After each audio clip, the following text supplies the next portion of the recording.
നമസ്കാരം. കൊട്ടാരക്കര മീഡിയയിലേക്ക് സ്വാഗതം. തിരുവല്ല കിഴക്കൻ ഓതറയിൽ യുവാവിനെ ബന്ധു കുത്തിക്കൊന്നു.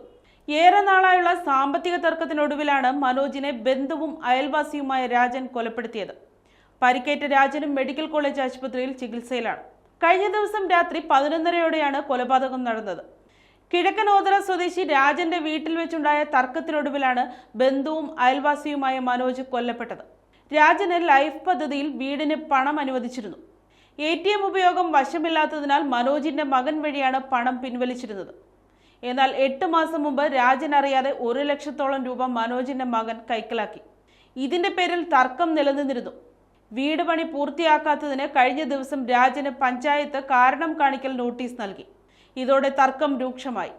ഇന്നലെ രാത്രി മറ്റൊരു സുഹൃത്തിന്റെ സാന്നിധ്യത്തിൽ ഇക്കാര്യം രാജനും മനോജും സംസാരിച്ചു. ഒടുവിൽ വാക്കേറ്റവും കയ്യാങ്കളിയുമായി. വെറ്റില ചെല്ലത്തിലിരുന്ന കത്തിയെടുത്ത് രാജൻ മനോജിന്റെ നെഞ്ചിൽ കുത്തി. ആശുപത്രിയിൽ എത്തിച്ചെങ്കിലും മനോജിന്റെ ജീവൻ രക്ഷിക്കാനായില്ല. പ്രതി രാജനെ തിരുവല്ല പോലീസ് കസ്റ്റഡിയിലെടുത്തിരുന്നു.